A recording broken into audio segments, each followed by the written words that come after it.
Hello students, I am Roshni from enlightening your self. Students, आज हम देख रहे हैं NCERT solution class 8th that is chapter light. तो लाइट चैप्टर के सबसे पहले हम क्वेश्चन से डिस्कस करते हैं।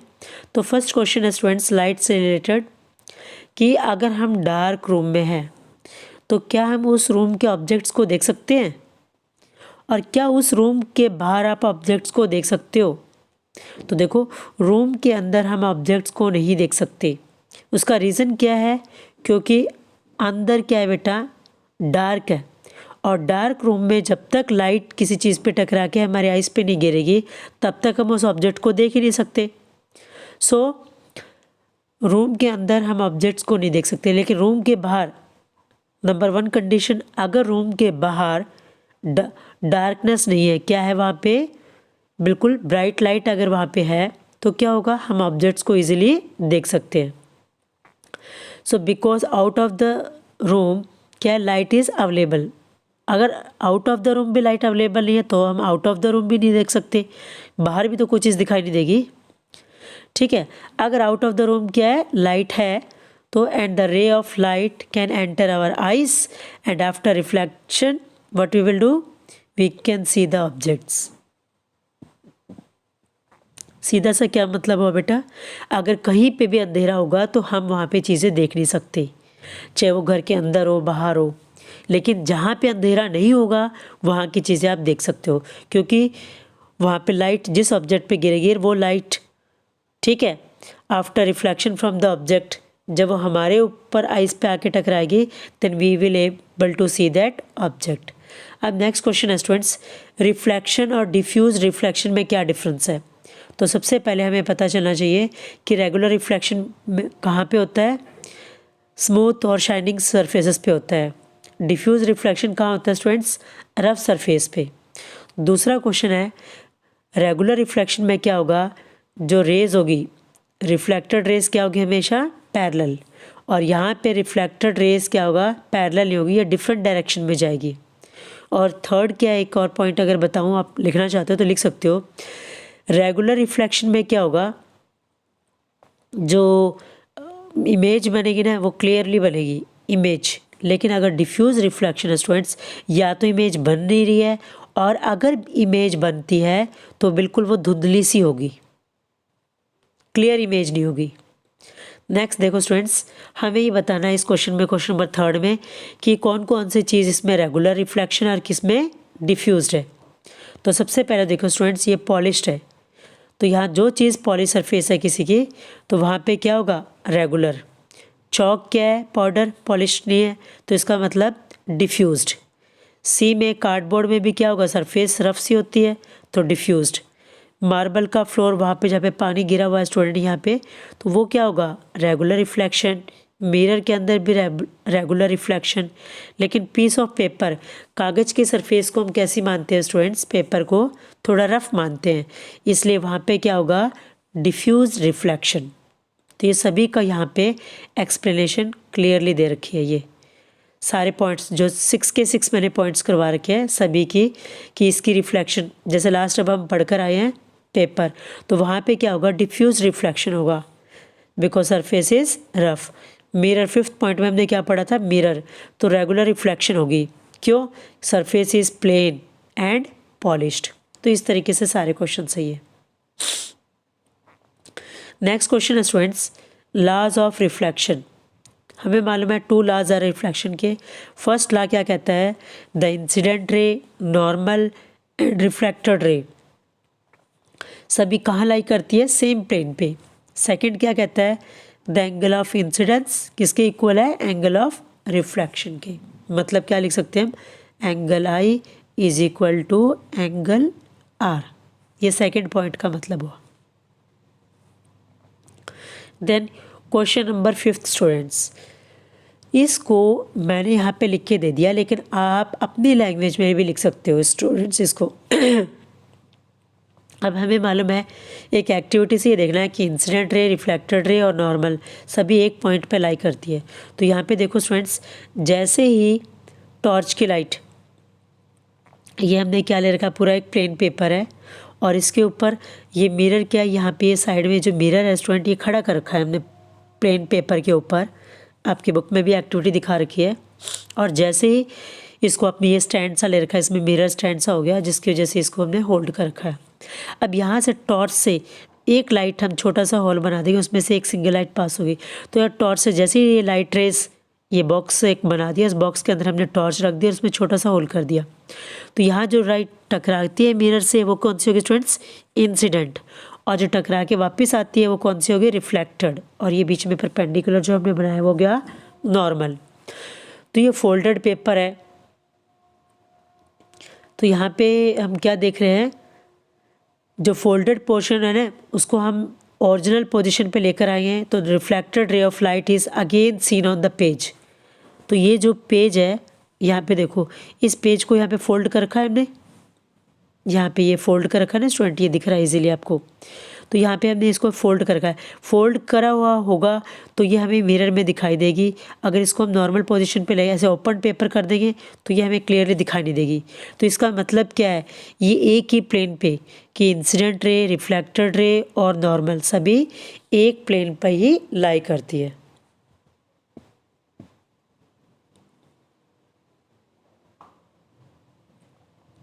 तो देखो नेक्स्ट में,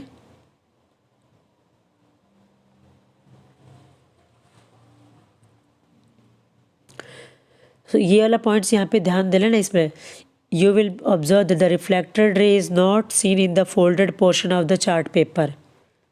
ये जो फोल्डेड पोर्शन होगा ना स्टूडेंट, यहाँ पे फोल्डेड पोर्शन है चार्ट पेपर का, अगर ये हमने फोल्ड करके ऐसे रख दिया तो हमें दिखाई नहीं देगी। और अगेन द रिफ्लेक्टेड रे of light is seen on the page. अगर यहाँ पे एक बार मैं इसको अंडरलाइन कर देती हूँ ताकि आपको क्लियरली समझ आ जाए। You will observe that the reflected ray is not seen in the folded portion of the chart paper. ये अगर हमने फोल्डेड कर देंगे तो यहाँ रिफ्लेक्टेड रेस में ये दिखाई नहीं देगी। और इसको हम सीधा जैसे ओपन पेज, प्लेन पेज करके रखेंगे ना स्टूडेंट्स, तो हमें ये रिफ्लेक्टेड रे इजीली दिखाई देगी।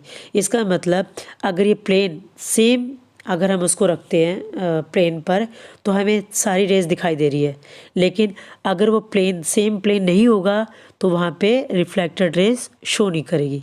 तो ये क्या कंक्लूजन है students, the sheet on the board can be considered as a plane. तो बोर्ड पे जो शीट है ना उसको हम क्या मान रहे हैं, एक प्लेन मान रहे हैं। तो उस प्लेन पे हमें इंसिडेंट रे, रिफ्लेक्टेड रे और नॉर्मल सभी क्लियरली दिखाई दे रही है। अब देखो स्टूडेंट्स नेक्स्ट वन फिलिप्स है। अगर एक पर्सन 1 मीटर फ्रंट है प्लेन मिरर से, ये मिरर है, मिरर के यहाँ पे कितने मीटर है दूर, 1 मीटर है। Okay, so dash metre away from his image. तो वो इमेज से, ये इमेज होगी ना मिरर के अंदर, तो इमेज से वो कितना दूरी है, तो 1 मीटर यहाँ, तो 1 ही मीटर यहाँ पे हो गया।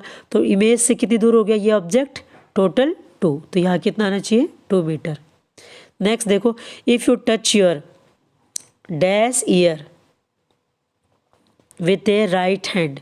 अगर हम लेफ्ट, क्या स्टूडेंट बता रही हूँ मैं, left ear with a right hand in front of a plane mirror, it will be seen in the mirror that your right ear is touch with left hand. Left hand, ये answer नीचे दे रखे बेटा, वहाँ से देख लेना, मैं सिर्फ बता रही हूँ आपको।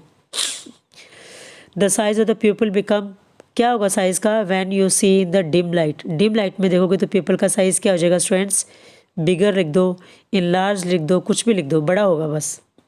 Night birds have dash cones their rods in their eyes.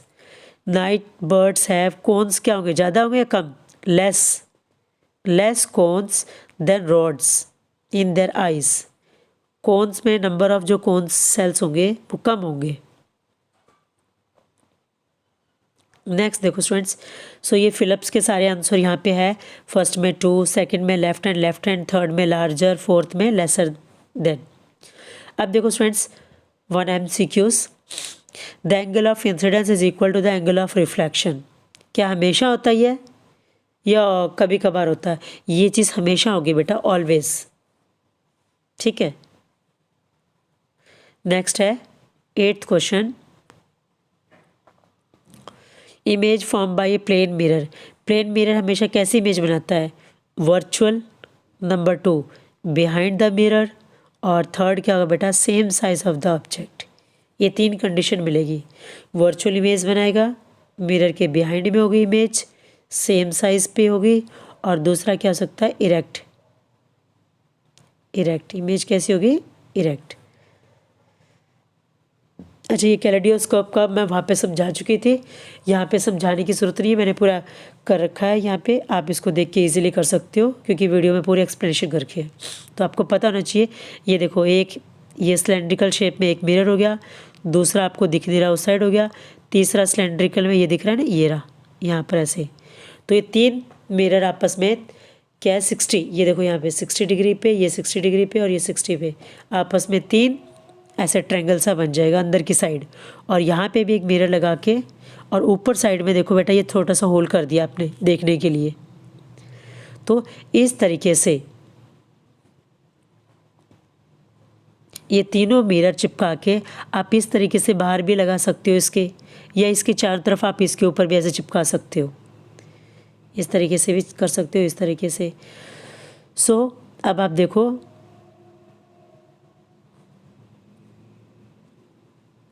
Next question हमारा, नेक्स्ट क्वेश्चन में स्टूडेंट्स क्या करना है हमें? ह्यूमन आई, थोड़ी सी तबीयत ठीक नहीं बेटा, एक बारी आप देखो इसको। सो ये क्या है? ह्यूमन आई का डायग्राम है, इसको लेबल करना अच्छी तरीके से। अब ये देखो, पूरा आपको दिख रहा है सेंटर में क्या? ये प्यूपिल। यहाँ पे प्यूपिल कहाँ है? ये यहाँ पे प्यूपिल का दिखा नहीं दे रहा आपको इसमें, बिल्कुल से ये लेंस की इधर बिल्कुल यहाँ पे जो होगी ना बेटा, इधर ये चीज़, हाँ सेकंड डॉट जो है ये बिल्कुल यहाँ से। सो और ये बड़े वाली क्या होगी बेटा? आइरिस। ये वाइट कलर का क्या होता है? स्क्लेरा, जो टफ सी होती है। ओके, सो ये सिलेरी में आइस का हमने लेबल स्केच ह्यूमन आई का दिखा रखा है। सो दोनों साइड से आपको दिखा दिया ताकि क्लियरली आपको समझ में आ जाए। अब देखो स्टूडेंट्स, लेज़र टॉर्च को लेके हम एक एक्टिविटी बता रहे हैं। सो जैसे बुक में बता रखी थी, Gurmeet want to perform activity 16.8 जो बुक में दे रखी है आपके, using a laser torch. Her teacher advised her not to do so, can you explain? Teacher ने ऐसा क्यों कहा होगा कि लेज़र लाइट की एक्टिविटी वाली नहीं करनी? क्योंकि अगर डायरेक्ट लाइट आंखों पे गिरती है बेटा, लेज़र लाइट, सो वो हमारे आइज़ को क्या बहुत ज़्यादा नुकसान पहुंचाती है, और उससे परमानेंट आई के ऊपर डिफेक्ट भी आ सकता है। So person lose his eye और eye sight in laser torch, so is directed over the eyes. अगर उसको डायरेक्टली आइज़ के ऊपर हम मारते हैं तो हमारी आइज़ में परमानेंट डिफेक्ट भी कुछ हो सकता है, या लॉस ऑफ विज़न भी हो सकता है। सो इसीलिए कुछ एक्टिविटीज़ होती है जो हमें केवल टीचर की प्रेजेंस में ही करनी चाहिए। अब देखो स्टूडेंट्स, नेक्स्ट हमें आइज़ की क्या क्या केयर करनी चाहिए, यहाँ पे देखो ध्यान से कौन कौन से पॉइंट्स है। ये हकीकत में भी देखने चाहिए बेटा, ऐसे नहीं कि हम बुक में ही रीड कर रहे हैं, ये एक्चुअल में करके देखो, इसको लाइफ में पढ़ा, जो पढ़ते हो वो रियल लाइफ में उसको अप्लाई करो अगर वो अच्छी चीज़ है तो यहाँ पे देखो, always seat straight while reading और राइटिंग। दूसरा, if advise use suitable spectacles. अगर स्पेक्ट्स जैसे आपको कहते हैं डॉक्टर चश्मा लगानी चाहिए तो लगानी चाहिए, ये नहीं कि आप उतार के साइड में रख दो। Wash your eyes with clean water frequently, हमेशा आंखों को साफ पानी से धोना चाहिए। सन की तरफ डायरेक्टली नहीं देखना चाहिए। प्रॉपर लाइट में ही लिखना और पढ़ना चाहिए, अगर लाइट डिम है तो हम नहीं उसमें पढ़ सकते अच्छे तरीके से। अच्छा, अब ये देखो, यहाँ पे बता रहे स्टूडेंट्स कि what is the angle of incident of ray if reflected ray is at an angle of 90 to the right angle. देखो, ये ऐसे नहीं कह रहे कि एंगल ऑफ रिफ्लेक्शन, खाली रिफ्लेक्शन को 90 नहीं बता रखा, उन्होंने ये बताया स्टूडेंट्स कि कोई कहीं पे भी लाइट टकरा के और फिर वो दूसरी जगह जब टकरा रही है, ओके, तो वहाँ पे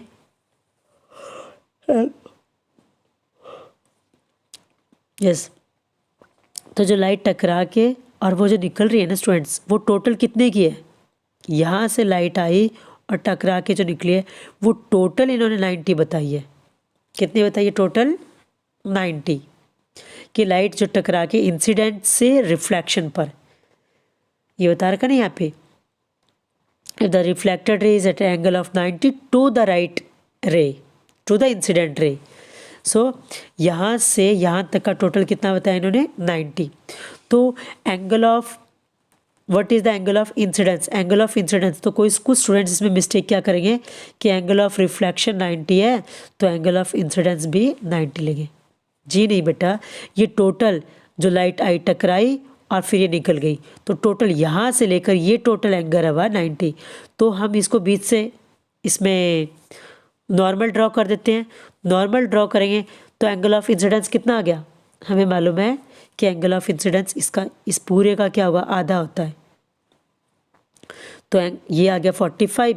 तो एंगल ऑफ रिफ्लेक्शन कितना हो गया, एंगल ऑफ रिफ्लेक्शन भी 45.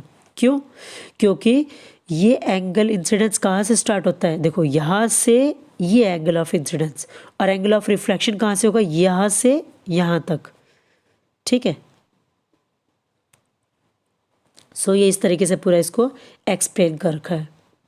और ये आई कैसे ले लिया स्टूडेंट, यहाँ पे उसको हमने जैसे ये लाइट यहाँ पे टकरा के ऐसे आ रही है ना स्टूडेंट, ये मान लीजिए कोई प्लेन मिरर हो गया. सो ये लाइट ऐसे टकराई और इस तरीके से बाहर आ गई. तो ये टोटल जो बनाया ये हमने बताया 90 का. तो जब इसको हमने बीच में नॉर्मल कर देंगे तो ये आई है और ये आर है. अगर दोनों सेम है तो दो बार हम आई लिख सकते हैं ना, ये इसके इक्वल है. आई इज इक्वल टू आर है, तो आई इज इक्वल टू आर है तो हम आर को भी क्या मान सकते हैं, हम आई ले सकते हैं ना. तो आई इज इक्वल टू आर है तो आई प्लस आई क्या हो गया 90. तो 2i प्लस 90 है तो आई की वैल्यू क्या होगी स्टूडेंट्स 45 हो गई ना.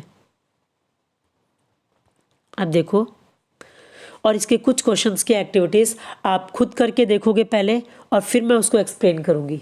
ये आपको चीज़ समझ में आई, फिर मैं आपको एक्सप्लेन करूँगी. आप इसको मिरर के अंदर खुद करके देखना. वही सेम चीज़ जो मैं पीछे क्वेश्चन में समझाई है वहीं पे ये है. ठीक है. How many images of a candle will be form if it is place between two parallel planes. अगर एक मिरर ये रहा, एक मिरर ये रहा, दोनों पैरेलल है. ओके. तो उसके अंदर आपको कितनी इमेजेस दिखे, अगर दोनों के बीच में डिस्टेंस क्या है 40. तो students, how many images of candle will be form if it is placed between two parallel plane mirror separated by 40.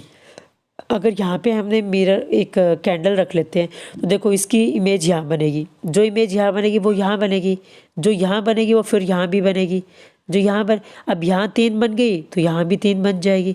तो इस तरीके से कितनी अनगिनत इमेजेस हो जाएगी, जिसको हम बोलते हैं बेटा क्या, इनफाइनाइट नंबर ऑफ इमेजेस.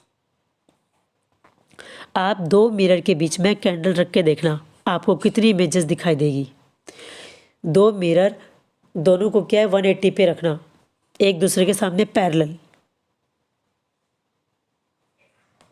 अब देखो स्टूडेंट्स, नेक्स्ट क्वेश्चन है क्वेश्चन नंबर 15. ये जैसे मैंने पहले समझाया था वाला क्वेश्चन उसी की तरह सेम है. इफ़ टू मिरर शीट है, ये देखो एक मिरर ये रहा और एक मिरर ये रहा, दोनों 90 पे हो गए. ओके. अब एक ray of light is incident on one at an angle of 30. देखो अब ये इसके ऊपर आगे 30 डिग्री पे अप्लाई हुई स्टूडेंट्स. एक बार इसको दोबारा क्लियर हो जाते हैं. ये देखो, हाँ, अब ये इसके ऊपर लाइट बेटा 30 डिग्री पे आके टकराई है.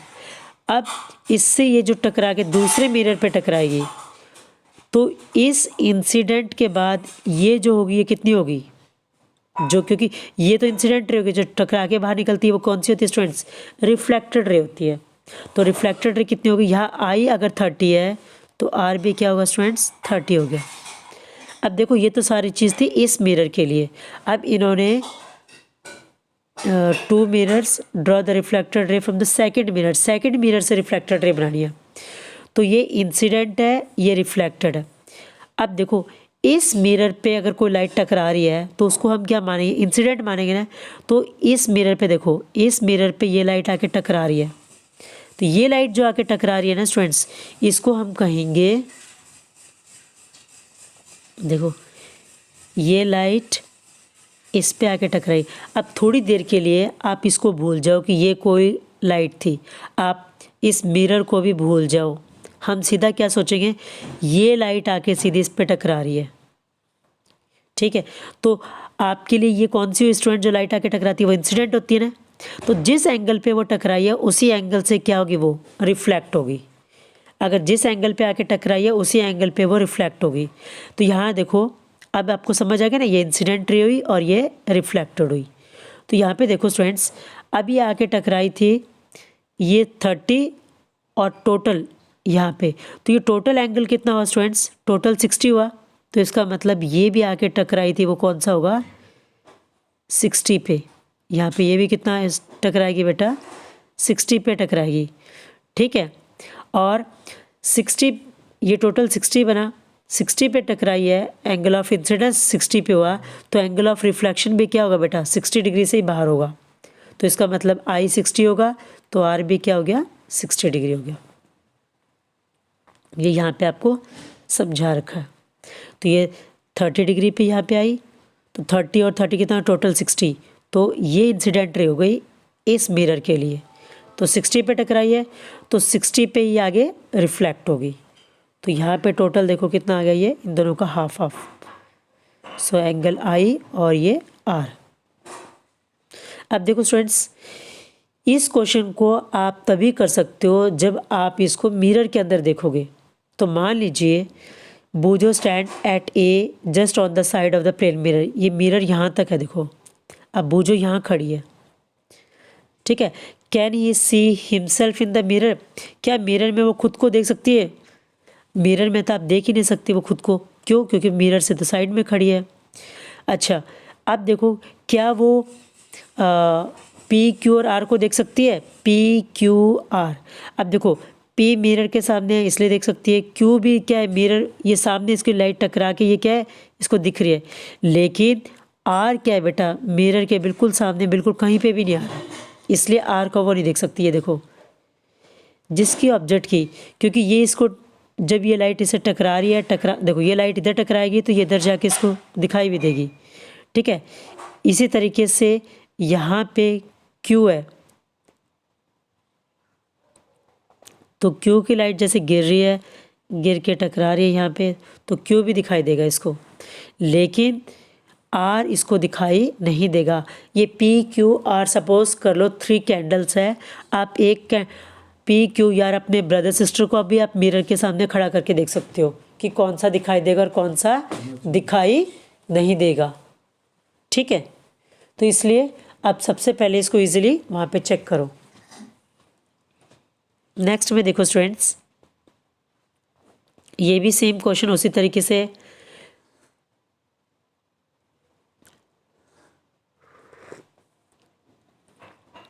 अब यहाँ पे देखो, find out the position of the image of an object situated at A in the plane mirror. Plane mirror के अंदर इस ऑब्जेक्ट की इमेज कहाँ बनेगी? देखो ये ऑब्जेक्ट, ये वाला ऑब्जेक्ट है ना स्टूडेंट्स,